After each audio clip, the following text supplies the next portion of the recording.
咁我哋首先就去咗天后廟，了解咗我哋坑口天后古廟嘅歷史文化，咁啊了解咗天后古廟嘅歷史進程啊。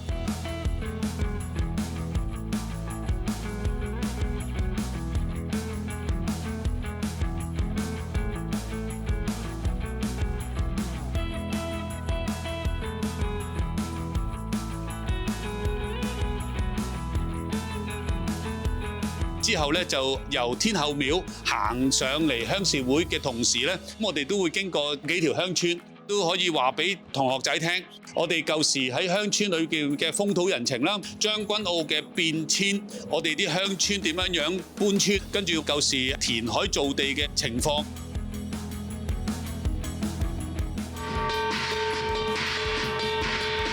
我哋先做彩青嘅表演啦。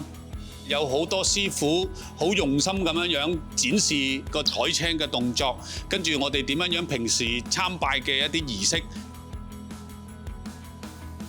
然後我哋就等佢親身體驗，直接可以感受到。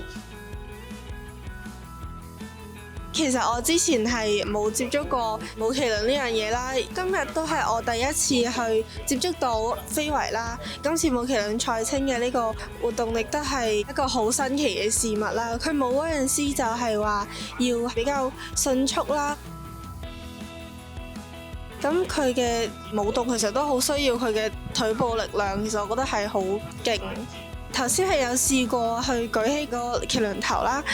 嗰陣時我係一上手，咦，好似係意外嘅，係會比較輕啦。但係開始紮馬步嗰陣時咧，其實就會發現嗱，舞動嗰陣時，我哋嘅手腕啊、轉彎需要精準咁控制個力度咧，其實亦都係幾困難嘅。村長就話啦，舞麒麟嘅顏色咧就係跟住呢個金木水火土五行嘅顏色啦，俾我嘅感覺就係非常之鮮豔啦，同埋係好色彩繽紛咯，好體現到呢個中華文化。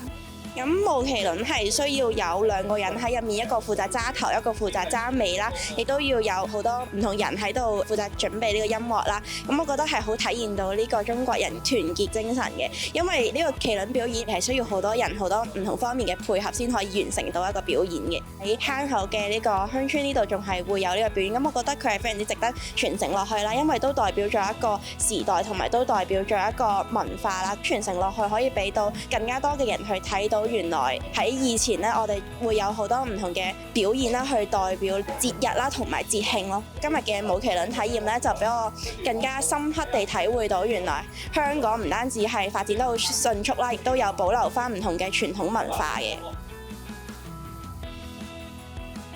好多同學仔咧好踴躍咁樣舉手，第一時間就話想試下。咁佢親身咁樣體驗到咧充實嘅一個下晝，希望佢哋可以將呢個信息帶俾多啲朋友，帶多啲俾嘅同學仔，日後可以多啲去了解我哋客家麒麟嘅文化。Yeah!